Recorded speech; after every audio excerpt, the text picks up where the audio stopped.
నుంచి అయితేనేంది లేకపోతే పేదల ఇళ్లపై కూలగొట్టినటువంటి సంగతి మనం సోషల్ మీడియాలో చూస్తున్నాం. ప్రస్తుతం మనం అక్కడికి వచ్చాం. దానికి సంబంధించిన దాని మీద చాలామంది ఇక్కడ నిరాహార దీక్ష కూర్చున్నారు. వాళ్ళందరినీ ఒకసారి గట్టిగా మీరు చూడండి ఒకసారి. వాళ్ళంతా కూడా ఏం పేరు? నీ పేరు? నా పేరు పల్లి మల్లయ్య సార్. పల్లి మల్లయ్య. ఈయన బ్లైండ్. రైట్. మీ పేరు ఏం పేరే? శంకర్. శంకర్. ఈయన దివ్యాంగుడు. రైట్. మీ పేరు ఏం పేరే? రైట్. ఈయన కూడా బ్లైండ్. రైట్. కనిపిస్తూ ఉంది. ఒకసారి మిమ్మల్ని పరిచయం చేసే ప్రయత్నం చేస్తా. మీ పేరు ఏం పేరే? రైట్. ఈయన బ్లైండ్. శంకర్ యాదవ్ దివ్యాంగులు. రైట్. ఇందాక మనం చూసినాం బొజ్జ నాయక్, ఆయన కూడా ఒక విధంగా చెప్పాలంటే దివ్యాంగుడే. ఇక ఈ పెద్ద మనిషి పేరు? మీ పేరు ఏం పేరే? MD alias.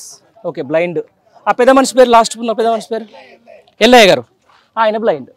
రైట్. ఒకసారి చూడండి, నిజంగా కళ్ళు అన్నీ ఉన్నటువంటి ఇక్కడ పైన ఉన్నటువంటి ఈ లేడీస్ వీళ్ళంతా బ్లైండ్సే. ఇదంతా బ్లైండ్. ఇది మొత్తం టోటల్ ఒకసారి చూడండి, టోటల్ బ్లైండ్స్.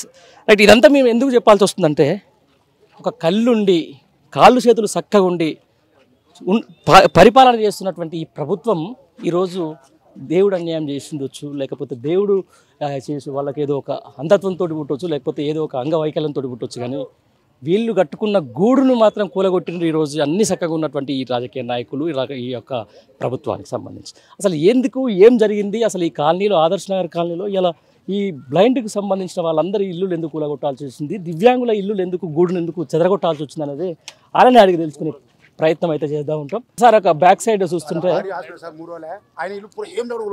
ఆయన కూడా పాపం నిండు గర్భిణి, అక్కడి నుంచి వచ్చే నిండు గర్భిణి, టోటల్ బ్లైండ్ నిండు గర్భిణి. ఆ గర్భిణిని కూడా చూడకుండా కూడా ఇల్లుని కూలగొట్టేసి ఈరోజు ఆమె హాస్పిటల్లో డెలివరీ అయింది. పాప పుట్టిందా బాబు పుట్టిందా? బాబు పుట్టిందా? సరే, అందరితో నేను మాట్లాడుకోవచ్చే ప్రయత్నం అయితే చేస్తా. అసలు ఏం జరిగిందో ఒకసారి. ఏం పేరు? నీ పేరు? నా పేరు శంకర్. ఇక్కడ దగ్గర 15 సంవత్సరాల వరకు నుండి ఉన్నా. ఇంకా అంటే అర్ధరాత్రికి ఎలాంటి నోటీస్ ఇవ్వకుండా అర్ధరాత్రికి ఒక 200 మంది సిబ్బంది, పోలీస్ సిబ్బందితో వచ్చి మాకు తెలియకుండానే నోటీస్ ఇవ్వకుండానే కూలగొట్టడం జరిగింది సార్. ఏమో మీ ఎక్కడో ఉన్న కోపాలన్నీ మా మీద తీశారు సార్ వాళ్ళు. ఏ కారణం లేకుండా వచ్చి మమ్మల్ని ఎటువంటి నోటీస్ ఇవ్వకుండా కూడా కూలగొట్టడం జరిగింది. ఒక చెరువులో ఉందా, లేకపోతే బఫర్ జోన్లో ఉందా, లేకపోతే వేరేటోళ్ళని మీరు కబ్జా చేసిర్రా, లేకపోతే వేరేటోళ్ళ భూమి దాంట్లో వచ్చి మీరు ఇల్లు కట్టుకుర్రా, ఏంది, ఎందుకు అని చెప్పేసి కూలగొడతానికి ఒక కారణం చూపించాలి కదా, ఏం చెప్తున్నారు? 2001లో మాకు 83 పట్టాలు ఇచ్చారు సార్, రెవెన్యూ డిపార్ట్మెంట్ వాళ్ళు. ఎవరు గవర్నమెంట్ అప్పుడు డీకే అన్న ప్రభుత్వంలో, అప్పుడు కాంగ్రెస్ వాళ్ళే ఇచ్చిర్రు, వాళ్ళే కట్టుకోమంటున్నారు, వాళ్ళే ఇచ్చేసి వాళ్ళే డిస్మెంటల్ చేశారు సార్. అంతే. మీ డిమాండ్ ఏంది? ప్రధాన డిమాండ్ ఏంటంటే, మేము అసలు దీక్షను విరమించాం. మేము మాకు ప్రభుత్వం నుంచి ఏ వాగ్దానం వస్తుందో ఆ వాగ్దానాన్ని బట్టి మేము విరమిస్తాం సార్, అంతే. నీ పేరు ఏం పేరే? సార్ నా పేరు రంగదాసు. మేము మొన్న రాత్రి 2 గంటల ప్రాంతంలో నైట్లో వచ్చిండ్రు 200 మంది సిబ్బందిని వేసుకొని, ఓ 2-3 జేసీపీలు తీసుకొచ్చి ఇండ్ల దగ్గర మమ్మల్ని అందరం లాక్ చేసి పడేసిండ్రు. చేసుకుని నేను బయటికి వెళ్తే 2-3 దెబ్బలు కొట్టి ఇంట్లోకి దొబ్బేసిండ్రు. దొబ్బింది. బ్లైండ్ లేదు అని చూడకుండా కూడా సార్ ప్రతి ఇంటి దగ్గర ఇద్దరిని గేట్ దగ్గర పెట్టేసిండ్రు, బయటికి రాకుండా. వాళ్ళు డిస్మాంటిల్ చేసిండ్రు మొత్తం. ఎందుకు అనేది మాకు ఇంటిమేషన్ లేదు సార్, ఏంది అనేది కూడా ఇంటిమేషన్ లేదు. కనీసం ఇటువంటి పరిస్థితి మేము సార్ మాకు సకలాంగులు ఏమో కానీ ఈ కుంటోల మీద గుడ్డోల మీద ఈ పరిస్థితి ఏంది సార్, మేము ఎవరికి చెప్పుకోవాలి సార్? మేము సార్ ఇప్పుడు రెవెన్యూ డిపార్ట్మెంట్ వచ్చి డిస్మాంటిల్ చేస్తుంది, మేము పొద్దున్న లేసి ఎక్కడికి పోలే, పోలీస్ డిపార్ట్మెంట్ దగ్గరికి వెళ్ళాలి, న్యాయశాఖ దగ్గర. అక్కడికి వెళ్తే అక్కడ కూడా చెప్పుకునే ఏముంది, 200 మంది సిబ్బందిని తీసుకొచ్చి వాళ్ళకి కూడా 3-4 ఏఎస్ఐలు ఉన్నారు, ఎస్ఐలు ఉన్నారు, ఎంఆర్ఓ ఉన్నారు, ఎంఆర్ఓ సిబ్బంది మొత్తం ఉంది, మున్సిపాలిటీ డిపార్ట్మెంట్ ఉంది, మున్సిపాలిటీ డిపార్ట్మెంట్ కింది స్థాయి నుంచి పై స్థాయి వరకు అందరు ఉన్నారు. ఒక 3-4 డిపార్ట్మెంట్లు కలిసి ఒక కుంటుగుడ్డల మీద పగబట్టి ఏంది సార్ ఈ పరిస్థితి? ఏం పేరు నీ పేరు? నా పేరు పల్లి మల్లయ్య సార్. నేను స్టడీ చేశాను సార్, డిగ్రీ వరకు చేశాను. ఇంట్లో సర్టిఫికేట్లు సామాన్ పెట్టాను. కూలగొట్టినప్పుడు ఈ సర్టిఫికేట్లు అనేది ఏ ఒక్కటి నాకు దొరకట్లేదు సార్. నేను చదువుకున్నంటే కూడా నమ్మే స్థితిలో ఎవరు లేరు. ఎందుకంటే నాకు ప్రూఫ్ అండ్ ఎవిడెన్స్ అనేది లేదు. ఇల్లు పట్టాన్ని కూడా నేను ఎవరికైనా చూపించుకోలేను. ఎందుకంటే దాంట్లోనే పెట్టి కూలగొట్టిండు కాబట్టి సర్టిఫికేట్లు కూడా ఏం దొరకట్లేదు సార్. ఏం చేయాలో ఏం చేయకూడదు ఆయా శాఖలో ఉన్నాను, తోయలేని పరిస్థితిలో ఉన్నాను సార్. నేను పూరా ఏం చేస్తావు మామూలు బతకడానికి? పింఛన్ మీద బతావా లేకపోతే ఇంకా చేస్తావు? పింఛన్ మీద బతుకుతుంటాను సార్. ఇప్పుడు ఈ గవర్నమెంట్ వచ్చిన పింఛన్ చెప్తున్నా లేకపోతే పాత పింఛన్ వస్తుందా? నాకు 500 నుంచి వస్తుంది సార్. అప్పటి నుంచి వస్తుంది. ఇప్పుడు కాంగ్రెస్ ప్రభుత్వం నుంచి వస్తుంది అనమాట. ఇప్పుడు కూడా ఉంది సార్. ఈ ఇన్ఫర్మేషన్ ఏం లేదు సార్. 9 o'clock వరకు నేను ఇక్కడ స్పాట్లోనే ఉన్నా. నాకు హెల్త్ ఇష్యూ ఉండడం వల్ల మాకున్న సర్క్యులేషన్ వల్ల నన్ను హెల్త్కి హాస్పిటల్ తీసుకుపోవడానికి, హాస్పిటల్ చూపించడానికి నన్ను తీసుకెళ్ళిండ్రు. ఉదయం వచ్చి నేను ఎప్పుడు 6 గంటల వరకు వచ్చి చూసే వరకు ఏమీ లేదు. నేలమట్టం మొత్తం కూలిపోయింది. కొద్దిసేపటికి మన స్ప్రోలోకి వెళ్ళిపోయినా. అసలు ఆ షాక్ నుంచి అనేది ఇప్పటి వరకు కూడా తేలుకోలేకపోతున్నా. అసలు ఎందుకు కూలగొట్టిండ్రు, అసలు దేనికి కూలగొట్టిండ్రు అనేది కూడా పర్టికులర్గా రీజన్ నాకు ఇప్పటికీ అవగాహన లేదన్న. అయితే మామూలుగా నేను ఒకటి ఎవరన్నా మరి కూలగొట్టిన ఉన్నటువంటి ప్రజాప్రతినిధులు ఉంటారు ఇక్కడ, లేకపోతే ఇక్కడ వాళ్ళందరూ ఎవరన్నా వచ్చారా మీ దగ్గరికి? ఇంతవరకు ఈ ప్రభుత్వంలో ఏ ప్రజాప్రతినిధులు కూడా ఎవ్వరు పలకరించిన పాపాన పోలేదు. చూసి ఇట్లా పలకరించి పాపాన పోలే. ఈ ప్రభుత్వంలో ఉన్న ప్రతినిధులు ఎవరైనా సరే కానీ మీరు కనీసం ఏమయ్యింది, అసలు మీరు ఈ సంఘటన జరిగినప్పటికీ కనీసం నీకు అసలు నీవు ఉన్నావా, ఇదేమన్నా అయ్యిందా, ఎవరికన్నా ఏమన్నా అయ్యిందా అని ఇట్లా ఇంత స్పందించే నాదులే లేదు సార్. ఇంత స్పందించి మీ నుంచి ఓట్లు వేసుకొని గెలిచినటువంటి ప్రజాప్రతినిధులు మీ ఇల్లు కూలగొట్టిన సంగతి వాళ్ళకి తెలియదా మరి?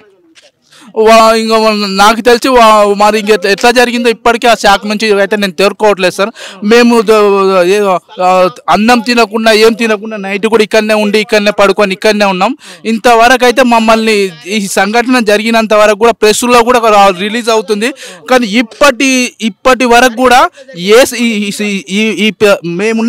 మేమున్న లొకేషన్కి వచ్చి ఏం జరిగిందని చూసే నాదుడే ప్రతినిధి అనేదే లేడు సార్. పొద్దునుంచి ఏం తిన్నారు, ఏంది ఎట్లా వండుకున్నారు,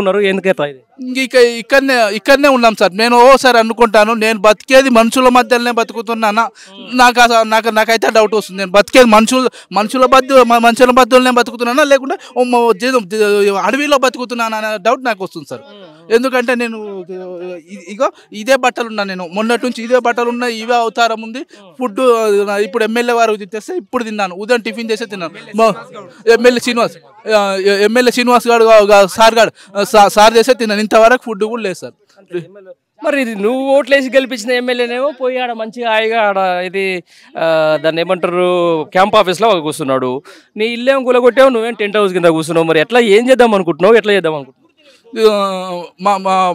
మాకు మళ్ళీ ఇల్లు పునర్నిర్మాణం చేసేంత వరకు ఈ సమ్మె అనేది విరమించేది అయితే లేదు. ఇప్పుడు ఎట్లా మొత్తానికైతే రోడ్ల మీదనే పడ్డాము. ఇంకా మాకు మొత్తానికైతే ఏం లేదు. ఉంటే మా దగ్గర ఏముంది, ఒక ప్రాణం తప్ప ఏం లేదు. ఉంటే పోతే పోని ప్రాణం కూడా ఆత్మహత్య చేసుకోవడానికి కూడా మేము సిద్ధమే. నీ ప్లాట్ నెంబర్ ఎంత? నా ప్లాట్ నెంబర్ 25 సార్. అక్కడ అలీపూర్ సార్, ఇక్కడ బండిమీపల్లి అలీపూర్ సార్. నాది మొత్తం సార్, మొత్తం నిలబడి చేసిన. నీ భార్య నిండు గర్భిణి అంటున్నారు? అవు సార్, నిండు గర్భిణి. ఇప్పుడే హాస్పిటల్ నుంచి వస్తుంది సార్. ఇప్పుడు మా భార్య కొడుకు పుట్టింది. ఇప్పుడు ఆడికెళ్ళి వస్తున్నా, అక్కడ తిరుగుతున్నా, ఇక్కడ తిరుగుతున్నా. ఇది ఇక్కడ ఇల్లు 6 లక్షలు 7 లక్షలు ఇల్లు ఖరాబ్ అయింది. ఏం చెప్పుకోవాలా ఇప్పుడు? ఆమెకు చెప్తే ఏమైనా అవుతుందేమో అని ఆమెకు చెప్పలేకపోతున్నా. చెప్పలేదు సార్. చెప్తే ఇప్పుడు ఏమైతే చెప్పండి సార్. లేని పని మళ్ళీ పరిస్థితులు అన్ని ఉల్టా. ఇప్పటికే లేని అన్ని చేసుకుంటున్నాం. దివ్యాంగురాలా మామూలుగా? బ్లాండ్ సార్, కనపడదు మొత్తం మొత్తం బ్లాండ్. ఇప్పుడే ఫస్ట్ సార్. పెళ్ళి మా పెళ్ళి 6 months అయింది సార్. 6 years అయింది సార్. 6 అవుతుంది సార్. ఎందుకు మరి ఇప్పుడు ఎందుకు తెలియదు సార్. మాకు ఎలాంటి ఇన్ఫర్మేషన్ మాకు ఇవ్వలేదు. మేము కూలగొడతాం నోటీసు లేదు. ఏదో మన టెర్రరిస్ట్ వచ్చి మేము చేరినట్లు వాళ్ళు ఏదో నైట్ పూట వచ్చి అదాంతరంగా వచ్చి ఒక 3,000 మంది 4,000 మంది పోలీసులు వచ్చి అందరిని అడ్డగించి చేసుకునేసి అందరి లోపల చిరుకులు పెట్టి లైట్లు బంద్ చేసి దొంగతనంగా వేలు కట్ చేసి పడితే కూల కూడా చెల్లిపోయారు సార్. వాళ్ళ పాటికి వెళ్ళిపోయారు. ఇప్పుడు మేము ఏదో సార్ ఇప్పుడు ఉండలేకున్నాం, అప్పు చేసి కట్టుకున్నాం సార్ ఇల్లు. అవునా కదా సార్? ఇప్పుడు డబుల్ బెడ్రూమ్ కన్నా మాకు జాగిస్తే మేము కట్టుకున్నాం. అది 2001లో ఇచ్చిండ్రు, 2007 దాకా ఇచ్చిండ్రు మాకు అవి. ఇది కబ్జా భూమి కాదు, ఇవన్న చెరువు మేము మూసేసి కబ్జా చేసిన వాళ్ళం కాము. మేము సకలాంగులం అయితే అసలే కాదు. అవునా కదా సార్? ఇప్పుడు సకలాంగులు మూసి కట్టాడంటే అది నమ్మొస్తుంది. మేము ఏడ తెచ్చి అది కట్టుకునికే ఈ నెలకే లాపుకోం సార్ మేము. అది ఎట్లా కడతాం సార్ మేము దాన్ని? లేదు సార్, ఇప్పుడు వస్తున్నా హాస్పిటల్ నుంచి వస్తున్నారు. అక్కడ నుంచి ఏం తెలియదు సార్, ఇప్పుడు వస్తున్నా అక్కడ నుంచి. పెద్ద మనిషి మీ పేరు ఏం పేరే? నా పేరు Shankar Yadav sir. Blind lame సంఘానికి నేను అధ్యక్షుడిని. మరి మా ఇవన్నీ డూప్లికేట్ పట్టాల నుంచి కూలగొట్టమని చెప్పి నిన్న ప్రెస్ మీట్లో ఎంఆర్ఓ గారు చెప్పారు. అయితే ఎవరెవరు కూలగొట్టారో వాళ్ళ పట్టాదేశము, ఈ సంతకం ఎవరిది, ఈ సీల్ ఎవరిది, దొంగల వీళ్ళు చేసిన వాళ్ళు, ఇచ్చిన వాళ్ళు పట్టదారులు దొంగల, మేము దొంగలమా, కూల్చిన అక్కడ ఉండి కూల్చిపించిన వాళ్ళు దొంగల అనే ఉద్దేశంతో మేము నిరూపించడానికి మేము ఇక్కడ ప్రజా కోర్టు పెట్టినాం సార్. వాళ్ళు వచ్చి ఇక్కడ దీన్ని పరిశీలించి ఎవరైతే దీన్ని ఫోర్జరీ చేసి సర్టిఫికేట్ ఇచ్చినోడు, లేదా దొంగతనంగా ఇల్లు కబ్జా చేసి కట్టినోడు, వాడు ఎవరైతే ఉన్నాడో ఇక ప్రజా కోర్టు తరపునే వాళ్ళు శిక్షించాలని చెప్పి మేము రిలే చేస్తాం సార్. మాకు ఎలాంటి సంవత్సరం 21 సంవత్సరం కింద పట్టాలు ఇచ్చిన గవర్నమెంట్ ఇప్పటి వరకు మా దగ్గర రాకుండా ఉండి ఇప్పుడు వచ్చి అర్ధరాత్రి ఎవరు లేని ఎక్కడెక్కడ నిద్రమత్తులో ఉన్న సమయంలో వచ్చి బయట అందరి తరపున గొల్లాలు పెట్టి లేని ఇళ్ళని మొత్తం కూల్చేయము. ఎంత దారుణం సార్! ఈ ప్రభుత్వానికి సిగ్గుడే చెప్తా. ఈ ప్రభుత్వానికి ప్రభుత్వ అధికారులు కూడా సిగ్గు చేయాలని చెప్పి నేను మనం చేస్తున్నాను సార్. నేను అదే అంటున్నానే, మీకు ఈరోజు సకలాంగులకు అంటే సరే ఏదో ఒకటి చేసి బతుకుతారు. వాళ్ళకు ఎంతో కాలు చేతులు చక్కగా ఉన్నాయి కాబట్టి ఈరోజు వాళ్ళు చేసుకొని బతకడము, ఇంకో ఇల్లు కాకపోతే ఇంకో ఇల్లు కట్టుకునే ప్రయత్నం చేస్తారు. మీ మీద ఎందుకు ఇంత కక్ష ఎందుకు ఈ ప్రభుత్వానికి? ఇక్కడ గెలిచిన ఎమ్మెల్యే ఖండిస్తున్నాం సార్. ఈ నిరాహార దీక్ష ఇంతతో ఆగేది కాదు సార్. ఎవరు ప్రజా సంఘాలు కానీ, ప్రతిపక్ష నాయకులు కానీ, అధికార పార్టీ నాయకులు కానీ మాకు సహకరించకపోయినా ఇప్పుడు మేము ఎవరి కబ్జాలు చేయలేదు. మాకు వాళ్ళు ఎవరైతే ఇచ్చే పట్టాలనే మేము ఉన్నాము, ఒక గజం కూడా మేము పక్క జరిపి కట్టలేదు. అదేవిధంగా ఇప్పుడు ఇక్కడ కాకుండా రేపు వరకు చూసి రేపు హైవే ఎక్కాలని ప్రయత్నం చేస్తా ఉన్నాం సార్. హైవే తప్పితే కూడా హైదరాబాద్ పోవడానికి కూడా మేము సిద్ధంగా ఉన్నాము. లాస్ట్కు ఆత్మహత్య చేసుకోవడానికి కూడా మేము సిద్ధంగా ఉన్నామని చెప్పి మేము ఈ ప్రభుత్వానికి సిగ్గొచ్చే వరకు యథావిధిగా మా ఇల్లు ఎలాగా నిర్మించే వరకు మేము దీన్ని ఆపేది చేస్తారు. ఏడికైనా మేము సిద్ధంగా ఉన్నాము. లాస్ట్ ఆత్మహత్య చేసుకుని కూడా మేము ప్రయత్నం చేయడానికి. అది ఓకేనే. ఇక్కడ మరి తెలుసా మీ స్థానిక ప్రజాప్రతినిధికి ఇట్లా జరిగిందని? అందరికీ తెలుసు సార్. వాళ్ళందరూ అనుకుని పని చేసి ఇప్పటివరకు ఒక నాయకుడు కానీ, ఒక ప్రభుత్వ అధికారి కానీ ఇక్కడ వచ్చిన దాఖలాలు లేవు, ఎవ్వరు లేరు. మీరు ఓట్లేసి గెలిచిన ఆయనకేమో ఆడ మంచి కూర్చుంటాడు. మరి మీకు ఇంత అన్యాయం జరుగుతున్నా మరి ఏంది? నేనున్నా కనీసం మీకు ఏమైనా తింటారా, ఏమైనా ఉన్నారా, కనీసం ఏమైనా దుప్పటి కానీ ఇంత తిండి తికారా కానీ ఏమైనా పంపించినా? మరి ఏం లేదు సార్. ఇప్పుడు మాజీ మంత్రి వర్యులే రాత్రి వచ్చి నిన్న 3-4 గంటలు మా ఖాళీలో ఉన్నాడు. మా దగ్గరనే రాత్రి 8 గంటలకు పోయిండు. 8 గంటలకు పోయినాక మీరు రాత్రి వాన వస్తుంది, ఇక మీరు ఎక్కడ ఉండంటే ఈ షటర్ అయినా ఆడుకొని ఈ ఆడపిల్లలు నా షటర్లో ఉండేది. మేము ఈ టెంట్లోనే ఉన్నాం సార్. ఈ టెంట్లోనే ఉన్నాం. మేము ఆడపిల్లలు మాత్రం ఆ షటర్లో దొలించడం, ఆ షటర్ ఇల్లు ఆయన ఆడుకొని చేసాము. ఇప్పుడు సార్ ఇప్పుడు ఈ రోజు కూడా మళ్ళీ మంత్రి గారే పొద్దుగాల నా టిఫిన్ పంపించారు. ఇప్పుడు మళ్ళీ మధ్యాహ్నం భోజనం తీసుకుని వచ్చారు సార్. అంతే.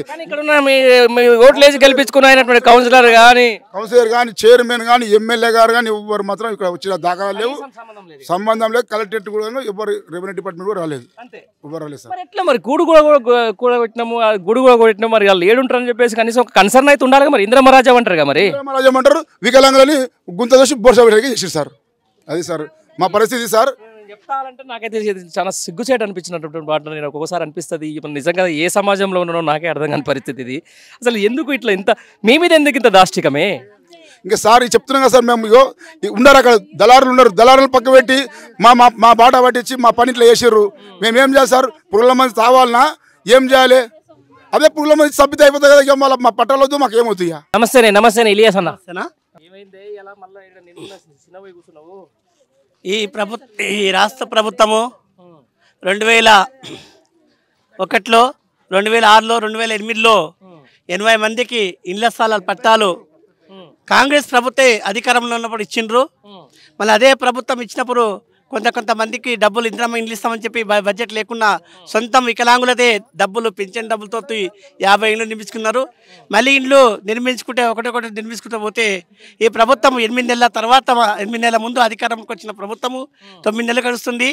మళ్ళా కొన్ని సకలాంగుల ఇండ్లు బోకస్ ఉన్నాయని చెప్పి అది పరగొట్టడానికి పోయి దాంతోపాటు ఎవరో దళాల మాట విని, ఈ రాజకీయాల మాట విని, ఈ రెవెన్యూ అధికారులు మరి జిల్లా కలెక్టర్ కానీ స్థానిక శాసనసభ్యులు ఎమ్మెల్యే కూడా దాంట్లో పాత్ర ఉంది. అటువంటి ఎమ్మెల్యే గారు కూడా వికలాంగుల ఇల్లు కూల్చడానికి దాని బాధ్యత ఉంది. రాత్రి 2 గంటలకు వచ్చి వికలాంగులు నిద్రపోతున్నారు. కొంతమంది హాస్పిటల్కి పోయినరు, కొంతమంది పింఛన్లకు పోయినరు, కొంతమంది స్థలాలు ఉన్నాయి, కొంత బేస్మెంట్ కడుతున్నాం సార్. బేస్మెంట్తో సహా కట్టిన ఇల్లు 2 కళ్ళు లేని బ్లైండ్ వాళ్ళ ఇళ్లతో సహా వికలాంగుల ఇండ్లు భూమి మట్టం చేసి ఈ రాష్ట్ర ప్రభుత్వం కాంగ్రెస్ రేవంత్ ప్రభుత్వం ఇలా దీనికి పాల్పడింది. ఇటు ప్రభుత్వాన్ని వదిలేయలేదు. మేము ఆత్మహత్య చేసుకుని పాల్పడతాము.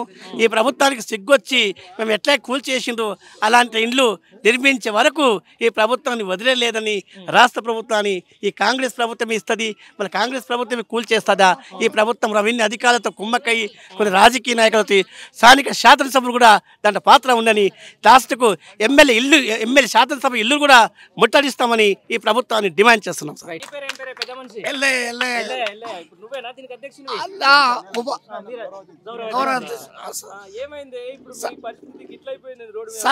సార్ మాకు 2001లో మాకు స్థలాలు ఇచ్చి దాంతోపాటు పట్టాలు ఇచ్చి పట్టాలతో పాటు లేబట్టిచ్చి మాకు కొలిచిచ్చి 75 గజాల జాగా చూపించి 3 సార్లు ఎన్క్వైరీ చేసి దీంతో గల్తీ లేదని చెప్పి కట్టుకోమని చెప్పి మేము కట్టుకున్నాక 20 ఏళ్లకు మేము కట్టుకున్న 20 ఏళ్లకు ఈరోజు కొంత దళాల చేతులతోటి కుమ్మొక్క అయ్యి మాలకి కూలగొట్టడానికి పోయి మావి కూడా దళాలని చేతులు కలిపి కూలగొట్టించిన ప్రభుత్వము ఇది ఎప్పటికైనా మాకు ముప్పులమని మేము తెలియజేస్తాం సార్.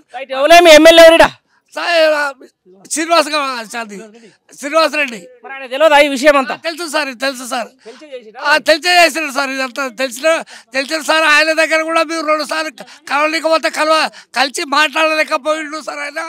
ఆయన కూడా మాకు బోరీలు లేవు సార్, మాకు నల్లలు లేవు, నీళ్ళు లేవు అని ఆయన కూడా తెలియజేసాము. ఆయన కూడా పట్టించుకోలేకపోయిండు. ఈరోజు రోడ్డు మీద పడితే కూడా ఎవరితో చెప్పించి ఆయన వచ్చి మాట్లాడలేకపోయిండు. మంత్రి గారు మాజీ మంత్రి గారు వచ్చి ఆయన ఏదో సందర్శించి తక్కువ అన్నం వేసి నీళ్ళు పోసి ఆయన పోతున్నాడు అంటే వాళ్ళకు చిక్కు లేకుండా ఉంటుందా సార్? ఇది సమస్య మాత్రము. వాళ్ళు రూలింగ్ పార్టీలో ఉండి వాళ్ళు సహకరించాలి కానీ వీళ్ళు సహకరిస్తున్నారంటే ఇది చాలా సిగ్గుచేటు సార్. ఇది మాత్రం మేము వదిలిపెట్టే పరిస్థితి లేదు. గల్లీ నుంచి ఢిల్లీ వరకు తీసుకెళ్ళి మా సాధన వరకు మేము సాధించి మళ్ళీ మాకు ఇల్లు కట్టించే వరకు మాత్రము ఇది వదిలిపెట్టము. కథల మీద నుంచి మీ పేరు ఏం పేరు? मेरा नाम शकीला बेगम है। हाँ, पूरा एक हाल पूरा चले गया। मैं हैंडीकैप हूँ, पूरा निकाल दिए। मैं 2 साल से बनाने की कोशिश कर रही हूँ। मैं बना रही भी थी, पूरा एक बेडरूम बनाई, पूरा हाल गिरा दिए। यहाँ तक कि मैं पेपर लेके आने तक भी उन लोग पेपर भी नहीं देखे वैसा मेरा हाल गिरा दिए पूरा। और मैं जितना रोरी पलाई रही तो भी मेरे को उन लोगों में बेहोश हो गए तो पानी डाल के अंदर गेट के अंदर डाल के बाजू में किराए लेके थी मैं, वहाँ पे मेरे को अंदर गेट में अंदर डाल के कीली लगा के बाहर से गिरा दे के चले गए उन लोग। ये भी नहीं देखे कि आधी रात को आ रहे हम लोग। एक ऐसे मोहल्ले में आई, ऐसे कॉलोनी में आई जो హ్యాండిక్యాప్స్ है, బ్లైండ్స్ है, वहाँ पर మూగలు ఉన్నారు, అందరు ఉన్నారు కదా సార్. ఇక్కడ అందరికి ఒక్క జీవో వచ్చినది అందరికి తెలిసినదే కదా. మా వాళ్ళకు ఒక మాట అంటే వాళ్ళకు శిక్షణలు ఉన్నాయి అని తెలుసు కదా. కాబట్టి వాళ్ళు ఒక మాట కాకుండా మా పైన చెత్తలు లేకుండానే చేసేసినారు కదా, రోడ్డు పైన వేసినారు. మళ్ళీ మా పరిస్థితి ఎలా, ఏం చేస్తారు? ఈ దౌర్జన్యం అద్రగానం ఏమున్నది? ఇది మాకు పరిస్థితులు రోడ్డు మీద వేసినారు. ఈ రోడ్డు మీద నుండి మాకు మళ్ళీ ఇండ్లు కట్టిస్తారా? కట్టియకుంటే మేము ఇట్లానే రోడ్డు పైన ఇట్లనే నిరాహార దీక్షలు చేసి ఏమన్నా చేసుకొని ఆత్మహత్యలు చేసుకుంటాము. ఎంతవరకు అయినా కూడా మేము సిద్ధంగా ఉన్నాము.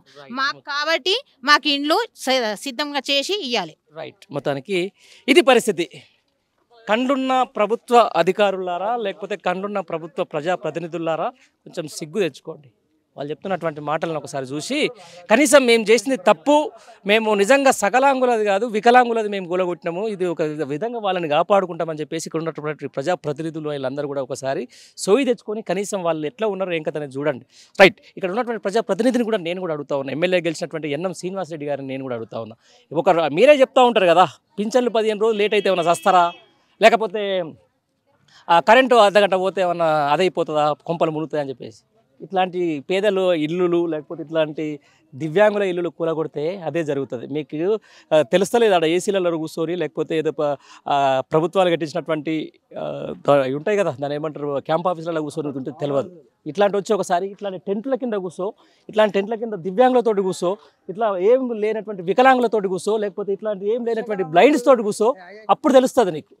నేను చెప్తున్నా కదా, ఖచ్చితంగా ఈ ఇష్యూ మాత్రం ఇది దేశవ్యాప్తంగా కూడా వెళ్ళాల్సిన అంశం. పేదోళ్ళ ఇల్లు కొట్టు, నిజంగా సగలాగులు ఇల్లు కొట్టు, మళ్ళవాడు కట్టుకుంటాడు కష్టం చేసి. వీళ్ళు ఏం చేసిరండి? వీళ్ళ మీద నీ దౌర్జన్యం, వీళ్ళ మీద నీ దాష్టికం, వీళ్ళ మీద ఇదా ఇందిరమ్మ రాజ్యం? దీన్ని ఇందిరమ్మ రాజ్యం అంటారా? ఏది ఉన్న ఇల్లు ఏదో అంటారు ఇందిరమ్మ రాజ్యం, ఇల్లు రాజ్యం అంట. ఏది ఇల్లు రాజ్యం అంటే కూలగొట్టే రాజ్యమా? గతంలో నువ్వే ఇచ్చినావు కదా, ఇదే ప్రభుత్వం ఇచ్చింది కదా, అప్పుడు ఇందిరమ్మ రాజ్యమే కావచ్చు. అప్పుడు ఇచ్చిన ఇల్లులు ఇప్పుడు ఈ ఇందిరమ్మ రాజ్యంలో కూలగొట్టే ప్రయత్నం చేస్తున్నావు. ఏం చేస్తావు ఇప్పుడు? అది కూలగొట్టేసి ఎవరికైనా రాసిస్తావా? ఫంక్షన్ హాల్ కడతావా? లేకపోతే ఏం చేస్తావు? కాంగ్రెస్ సంబంధించినటువంటి అది పార్టీ ఆఫీస్ కడతావా? ఇప్పుడు వీళ్ళది కావాలా? లేదా గవర్నమెంట్కి సంబంధించిన ల్యాండ్ లేకుండా పోయిందా మీకు? ఎస్, ఖచ్చితంగా ప్రశ్నించే గొంతుకల మేము ఊకోము. వీళ్ళకి అన్యాయం జరిగితే మాత్రం వీళ్ళది ఏది ఏమైనా కూడా అసలు ఎందుకు కూలగొట్టినామన్న దాని మీద ఇంతసేపు నేను తిరిగి అడిగే ప్రయత్నం చేస్తున్నాను. ఎవ్వరు కూడా దానికి చెప్పండి. అంటే అకారణంగా కూల్చేసిర్రా? అకారణమేనా ఇదంతా? ఏమైనా పద్ధత? అసలు ఏమని ఉంటుంది? సరే, ఒక హైడ్రాన్ పెట్టిండ్రు, హైదరాబాద్లో నడుస్తుంది, వాళ్ళు నారాల పక్క పొంటి చెరువుల పక్క పొంటి ఉందని చెప్పేసి ఒక క్లారిటీ ఉంది. అసలు ఇదెందుకు గూల కొట్టాల్సి వస్తుందని నాకు ఇప్పుడు కూడా అర్థం కావట్లేదు. చుట్టుపక్కల చూద్దామంటే పాపం ఇక్కడ చెరువు కూడా కనపడతలేదు. ఇది బఫర్ జోన్లో లేదు, ఎఫ్టీఏలో లేదు. పోనీ ఇది ఎక్కడ నాకు వేరే పట్టభూములా లేకపోతే గవర్నమెంట్ ల్యాండా? ఇవన్నీ ఏం కాకపోయా? మరి ఎందుకు వీళ్ళ మీద అంతా ఏది? అరే ఒక కన్సర్న్ అండి, మానవతా దృక్పథం అని ఒకటి ఉంటుంది. ఆ మానవతా దృక్పథానికి సంబంధించిన దాని మీద కూడా వీళ్ళ ఇల్లు కూడా కొడితే ఏమొస్తుంది? వచ్చినావు సరే, కూలగొట్టినావు, నీ దృష్టి పదంలో రావచ్చు. స్థానిక ఎమ్మెల్యే గారికి నేను ఎన్ఎస్ యూనివర్సిటీ గారిని అడుగుతా ఉన్నా, కనీసం మరి ఏం తిన్నారు, ఏం కథ, ఒక కార్ఖానా టిఫినో లేకపోతే ఇంత అన్నమో లేకపోతే ఇంత నీళ్ళో కనీసం ఏర్పాటు చేయాలి కదా. నీ రెవెన్యూ అధికారులే కదా, వీళ్ళ సొమ్ము కదా, వీళ్ళ నుంచి కట్టిన ఇంత ట్యాక్స్లు వస్తాయి కదా, వీళ్ళ నుంచి కట్టినటువంటి ఇంత ఏదో కరెంట్ బిల్లు అయితే నేను చూసిన కరెంటు బిల్లులు కూడా సంబంధించిన దాంట్లో ఉన్నాయి, కరెంటు మీటర్లు కూడా ఉన్నాయి, ఇంత ట్యాక్సులు కడతారు కదా. వాళ్ళు కట్టిన దాంట్లో కూడా నువ్వు ఇప్పుడు కూలగొట్టిపోయినటువంటి ఎవరైతే బుల్డోజర్లు వచ్చినటువంటి వాళ్ళకి ఇంత వీళ్ళ అమౌంట్ కూడా ఉంటుందిగా. ఇక్కడ వచ్చి పోలీసులు అడ్డు పెట్టినటువంటి పోలీసులకు కూడా వీళ్ళు కట్టినటువంటి ట్యాక్స్లలో అంత వాళ్ళకు కూడా జీతాలు వస్తాయి కదా. మరి వాళ్ళకు కూడా తెలియదా? అరే మేము తప్పు చేస్తున్నామని చెప్పేసి తెలవాలి. తప్పు చేసినామని చెప్పి తెలిసిన తర్వాత ఖచ్చితంగా వీళ్ళకు న్యాయం జరగాలి. న్యాయం జరగకపోతే మాత్రం ఏది ఏమైనా కూడా ఖచ్చితంగా వీళ్ళ పోరాటం ఎప్పటికైనా కూడా దివ్యాంగులు ఉసురు అలాగే ఇట్లాంటి ఉసురు పోసుకుంటే మాత్రం ఏ ప్రభుత్వం కూడా ఎక్కువ కొనసాగజాలదు. కాబట్టి దయచేసి ఇప్పటికైనా ఒక మానవతా దృక్పథంతో ఈరోజు ఈ యొక్క సకలాంగులమైనటువంటి మనందరం కూడా ఒకసారి కన్సర్న్ పెట్టుకొని ఇలా ఈరోజు దివ్యాంగులకు సంబంధించి వీళ్ళందరి వికలాంగులకు సంబంధించి కూడా వాళ్ళందరి సమస్యలు పరిష్కరించాలని చెప్పేసి కోరుకుంటున్నాం.